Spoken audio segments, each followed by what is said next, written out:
The day he told me I was nothing without him, I didn't argue. I didn't cry either.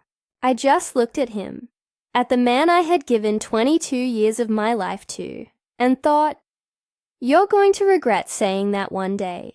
My name is Elena Alvarez, and if you had met me a year ago, you'd have seen a woman who thought she had everything figured out. A quiet home, a husband who came home late, but always came home, a younger sister I'd practically raised, and a little bakery that smelled of butter and sugar from sunrise to night. People used to say, 'Elena, you're lucky. You live in peace.' They didn't know that peace can be another word for silence. Silence that grows like mold until it covers everything warm inside you." That Thursday started like every other. The sun was only a faint gold line behind the curtains. I was up before it, grinding coffee beans, trying to remember when the smell had stopped feeling like comfort. Daniel, my husband, sat at the kitchen table scrolling through his phone, the blue light painting hollows under his eyes. I put a plate of toast down. He didn't look up. "Morning," I said. A sound, not a word. I wanted to ask if he'd be home early, but lately every question turned into an argument. So I just poured my coffee, watched the steam, and thought about how marriages die. Not with fights, but with breakfast like this. When I leaned in to kiss his cheek before leaving for the bakery, he flinched. Not much, just enough for my heart to notice. I stepped back, swallowed the sting, and said, "See you tonight." He nodded without looking up. I left. The street smelled of rain that hadn't yet fallen. My bakery sat on the corner of Calle San Pedro, the same place my father once sold newspapers. Inside, the air already held the memory of yesterday's cinnamon rolls. My sister Clara was wiping the counter, humming. She was 10 years younger than me. When our parents died, she was barely 13, and I'd been the one who figured out rent, school, and groceries, while pretending I knew how to be an adult. She grew up in this bakery, doing homework between trays of cooling muffins. I'd paid for her college, her rent, even her driving lessons. She used to say, "Lena, you're more mother than sister." And I used to believe that was love. That morning she smiled at me, her dimple flashing like it always had. "You're early." "Couldn't sleep," I said. She handed me an apron. "Want me to do the register today?" "Sure." I trusted her. Why wouldn't I? By noon, the shop buzzed with regulars. The bell chimed. Laughter spilled in with the warm air, and for a few hours life felt almost normal. Only when I closed up that night did I notice something off. The register was short by $200. I checked again. Still short. "Clara," I called. "Did you take any cash for deliveries?" She frowned. "No, maybe you miscounted." I wanted to believe that. God, how I wanted to. I nodded, smiled, told her it was probably my mistake, but a tiny crack appeared inside my trust. So thin I almost ignored it. That night, Daniel didn't come home until after midnight. I heard his car, smelled the perfume that wasn't mine before he even opened the door. "Where were you?" I asked. He loosened his tie. "Working." At this hour? He looked at me like I'd asked something ridiculous. "You think I'm lying?" I didn't answer. Silence is safer than truth when love's already leaving. He walked past me muttering, "You're suffocating." "Elena!" I stood in the hallway, staring at the empty air he left behind, and realized I'd built my whole life around people who looked right through me. 2 days later, Clara called. "Can you come to the bakery? It's urgent." Her voice trembled. I wiped flour off my hands, heart thudding. When I arrived, Daniel's car was parked outside. Inside, they stood together behind the counter, close enough that I didn't need anyone to tell me why.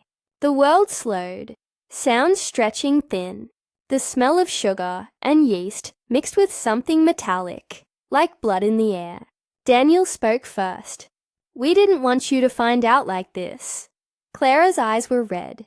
"I'm sorry, Lena. I never meant—" "You never meant to what?" My voice was calm, too calm. "Sleep with my husband, steal my money, or both." She started to cry. Daniel reached out as if I were the hysterical one. "Don't make this harder than it needs to be." I laughed. One sharp sound that didn't belong to me. "Harder for you, you mean?" "We're leaving," he said, and there was relief in his tone. Together. For a moment the world went soundless. Then I stepped aside and opened the door. "Then go," I said. "Now." They hesitated, waiting for tears or begging. When none came, Daniel took Clara's hand and walked out. The bell above the door gave one small chime, like the bakery itself was saying goodbye. I locked the door, slid to the floor, and pressed my palms to the cool tiles. I didn't cry. Crying would have meant I still believed something could be fixed. That night, I sat at my kitchen table and made 3 lists. Things I lost, things I still had, things I'd never allow again. On the last list I wrote, "To be needed is not to be loved." The words looked foreign and terrifyingly true. The house felt cavernous that night. The couch still held the shape of Daniel's back. The fridge hummed like a question. I walked from room to room, turning off lights, whispering to no one. Every shadow looked like a memory trying to speak. When I finally slept, I dreamed of the bakery burning, the smell of sugar turning bitter. The next morning, I opened the bakery like always.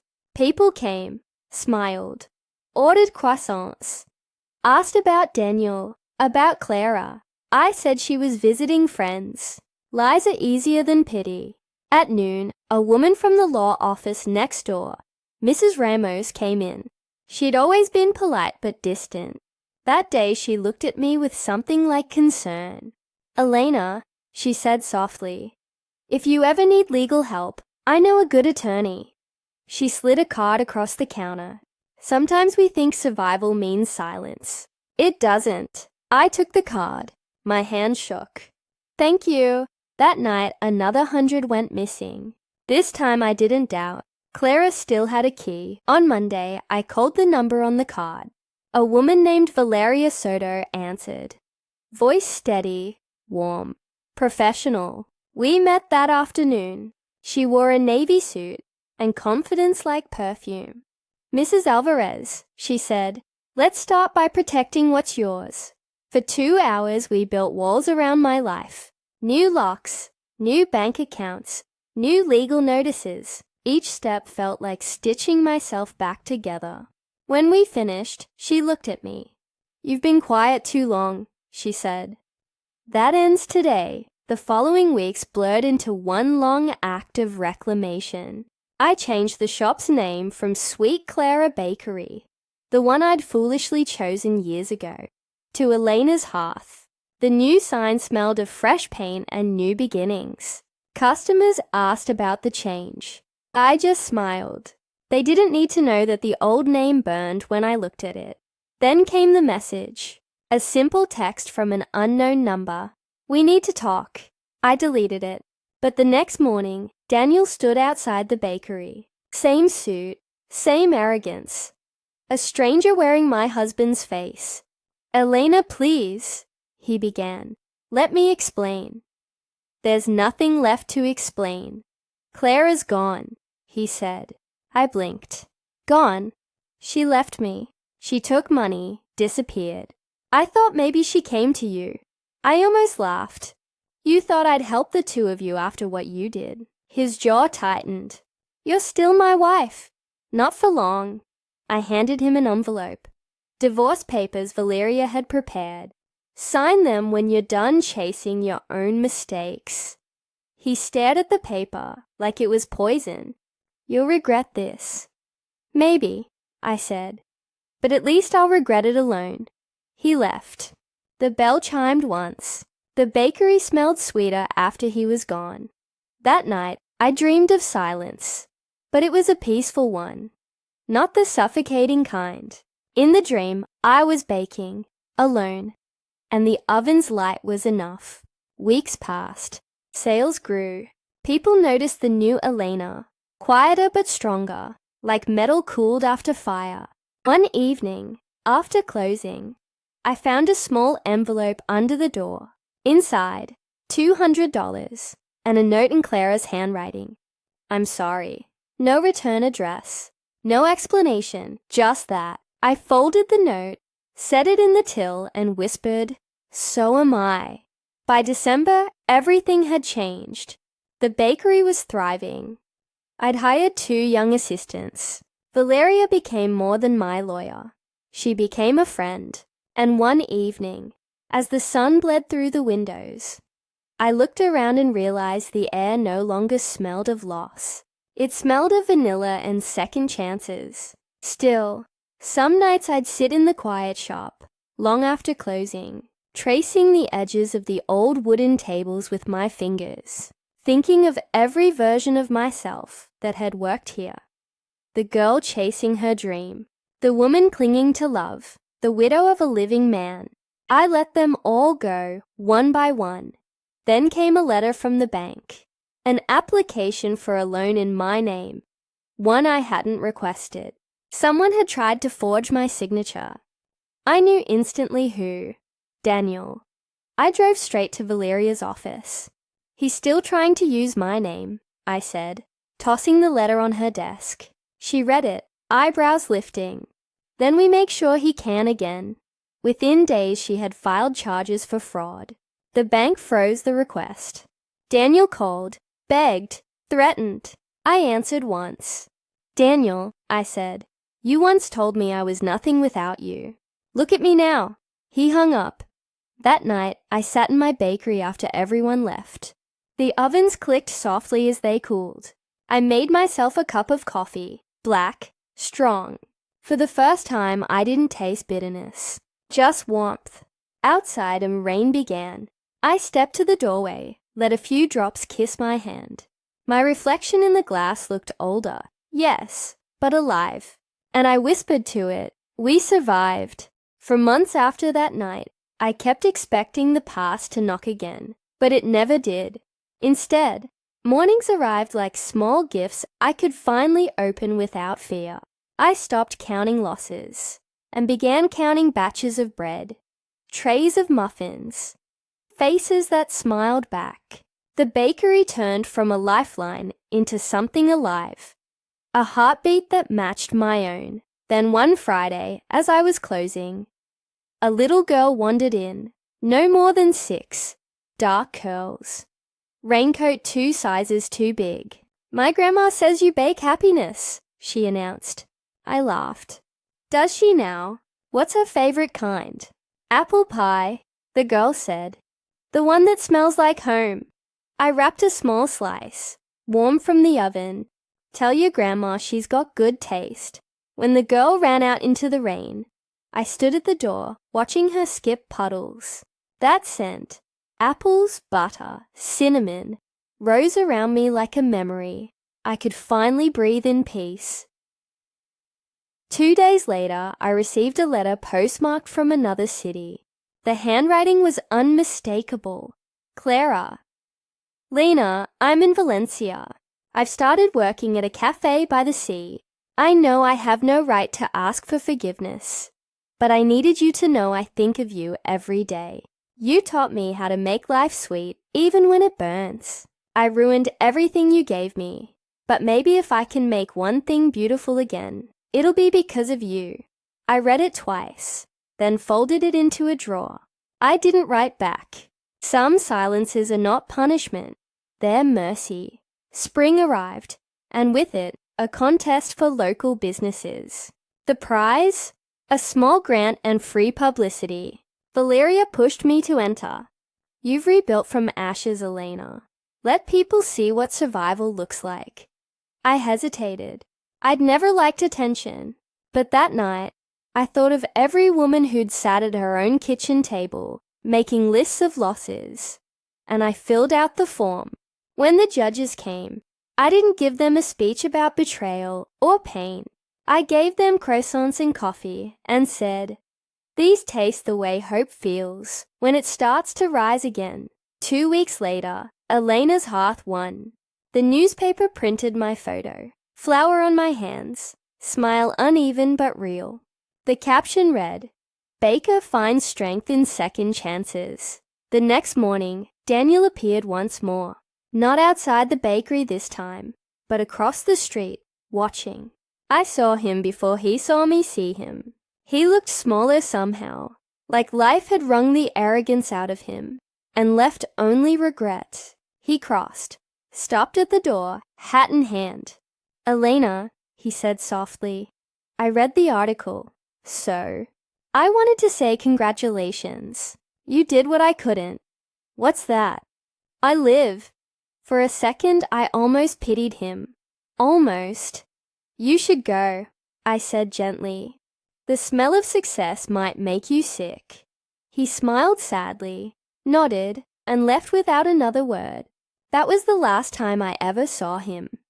That evening, when I turned the sign to closed, I felt no triumph, only calm. Some victories are quiet.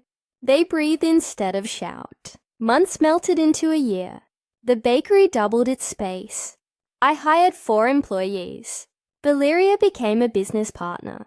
Sometimes we stayed after hours, sipping wine among cooling trays, talking about everything except the lives we'd outgrown.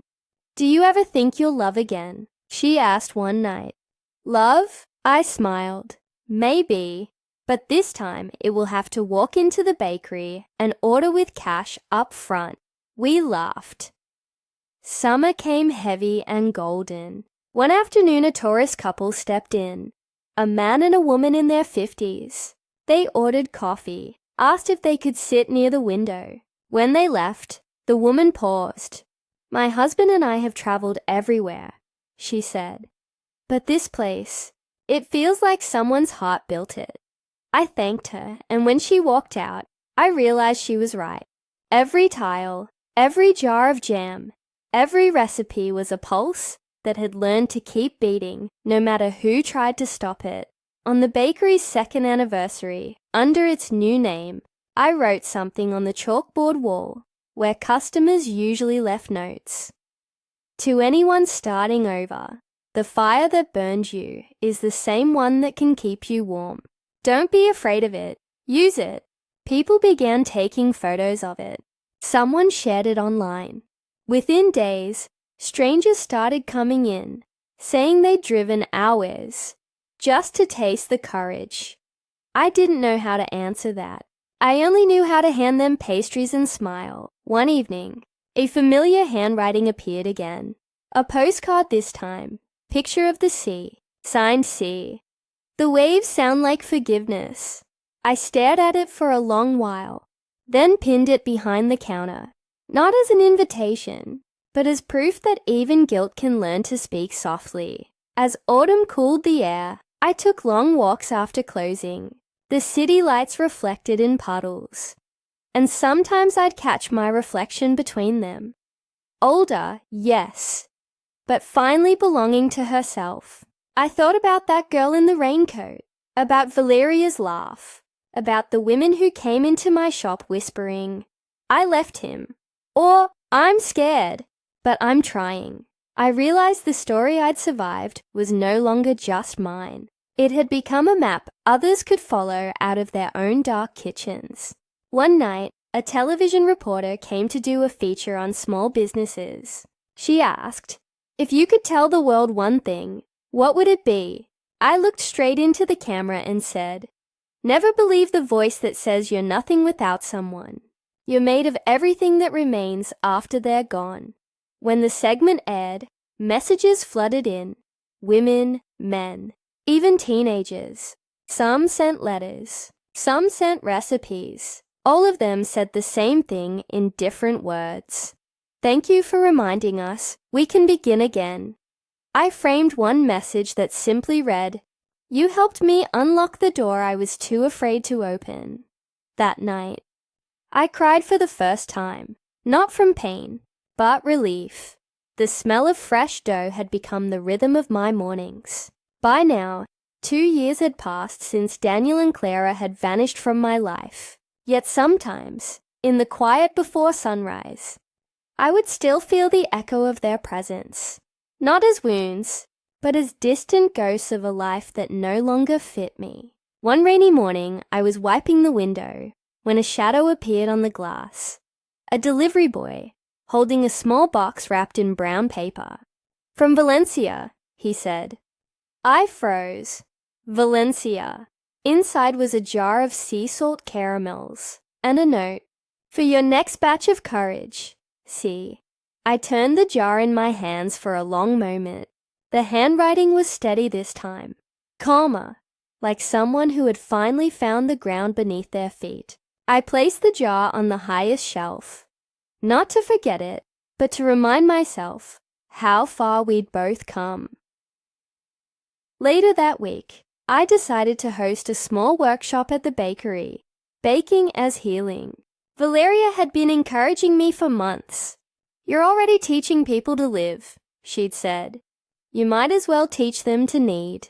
10 women showed up that Saturday, some young, some gray-haired, all carrying invisible weights in their eyes.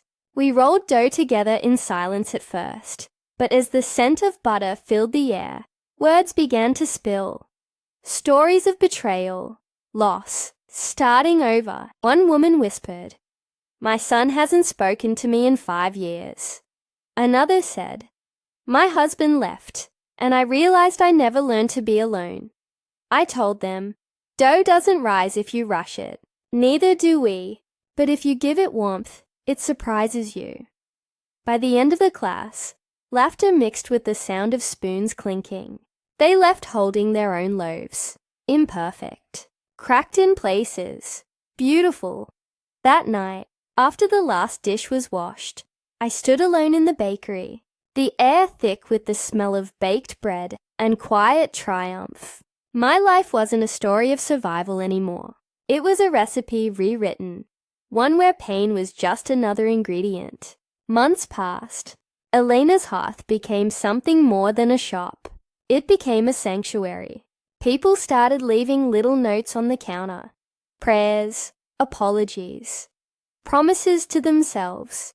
I kept them all in a wooden box under the register. One evening as I was closing, Valeria came in holding her phone. "You're not going to believe this," she said. "You've gone viral again."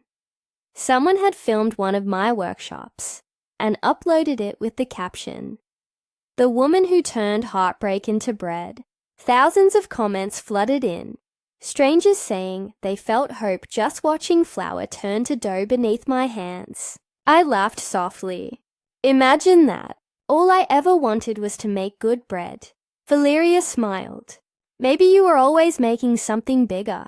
The next morning, a reporter called asking if I'd speak at a women's conference in Madrid, a talk titled "Rebuilding from Ashes."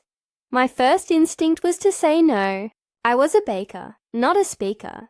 But Valeria said, "Elena, the world needs women who survived to tell others it's possible." So I said yes. The day of the conference, I stood backstage, clutching my note cards, hands trembling slightly. When they called my name, I stepped into the bright light of the stage. Hundreds of faces looked up. Women, men, some with tears already glistening. I took a breath and began. I used to believe that silence was strength, that if I didn't complain, if I kept working, if I kept feeding everyone else, love would stay. But silence isn't strength. It's hunger, and it eats you alive. I lost everything I thought I was. A husband, a sister, a future I'd built in my head. But then I found something better, myself. If you're sitting here thinking your story is over, let me tell you, it's not. Sometimes the ending you fear is just the door to the life you deserve. When I finished, the room erupted in applause. I saw women standing, clapping through tears, and for the first time, I didn't feel small. I felt infinite. Afterward, a woman approached me backstage. She wore a white blouse, hair pulled back neatly. eyes that looked like they'd known too many sleepless nights. "Elena," she said, voice trembling. "My daughter and I used to come to your bakery years ago. I'm Clara." For a heartbeat, the world tilted. Her hair was shorter, her face thinner. But those eyes, still the same hazel I'd once seen, peering over bags of flour in my bakery. I didn't speak. She continued, "I saw the article about your talk. I didn't plan to come, but I needed to see you." I felt 1,000 words pressing at the back of my throat, but only one made it out. "Why now?" She swallowed hard. "Because I spent years trying to forget what I did, and the more I tried, the heavier it became. I wanted you to know I've changed, Lena. I'm not asking for forgiveness, just understanding." I studied her, the way her shoulders curved inward, the humility in her voice. She wasn't the girl who'd betrayed me. She was someone who'd been broken by her own choices. "Clara," I said quietly, "understanding doesn't erase the past, but it can build a bridge over it." Tears slipped down her cheeks. I'd give anything just to walk across that bridge one day. I didn't know if I was ready, but something inside me softened, not for her, but for the part of me that had once loved her like a daughter. "Come by the bakery tomorrow," I said finally. "We open at 8. The next morning she came, hesitant, holding a bouquet of daisies. The bakery was quiet. The morning rush hadn't begun. I handed her an apron. "If you're here, you work." Her eyes widened, then filled with tears. "You're serious?" "Completely, but don't touch the oven. You always burned the first batch." She laughed. That same small laugh I hadn't heard in years. We worked side by side in silence. She measured sugar. I rolled dough. It was awkward, fragile, but it wasn't hateful. When the first batch came out, she turned to me. "Still smells like home." I met her eyes. "Home isn't a place, Clara. It's what you build after everything falls apart." By noon, she had left, promising nothing, asking nothing. But the next morning she came again, and the next. Eventually, she became part of the rhythm of the bakery again. Not as my sister, not as my betrayer, but as a woman learning how to live right. Weeks passed before we spoke of the past again. One afternoon, as we cleaned the counter, she said, "I still don't know why you let me come back." "Because," I said, "forgiveness doesn't mean forgetting. It means refusing to let what happened control me anymore." She nodded, tears pooling, but not falling. "I don't deserve this kindness." "Maybe not," I said, "but neither did I deserve what you did. And yet here we are, both still breathing." The day we put the new bread on display, a woman asked, "What's this one called?" Clara answered before I could. "It's called Rebirth." I didn't correct her. That night, after closing, I sat with a cup of tea and thought about all the lives that had walked in and out of my little shop, broken, healing, searching. Somewhere between flour and forgiveness, I'd realized something simple and profound. You don't heal when the pain stops. You heal when you stop needing the pain to explain who you are. Years later, when the city celebrated Elena's hearth as one of its most beloved small businesses, reporters kept asking the same question. "What's your secret?" I'd smile and tell them, "It's not about sugar or flour. It's about timing. Bread, like people, needs the right time to rise." And sometimes, when no one's looking, I still open that old wooden box of customer notes. Among them is Clara's original apology, now faded and creased. And beneath it, one she left recently. "Thank you for teaching me that redemption isn't something you earn. It's something you practice every day." I keep it there not as proof that everything is perfect, but as a reminder that some stories don't end. They just grow quieter, kinder. And every dawn, when I unlock the door, the smell of cinnamon greets me like an old friend. I whisper to the empty air, the ovens, the rising dough. We survived. We grew. And now we live.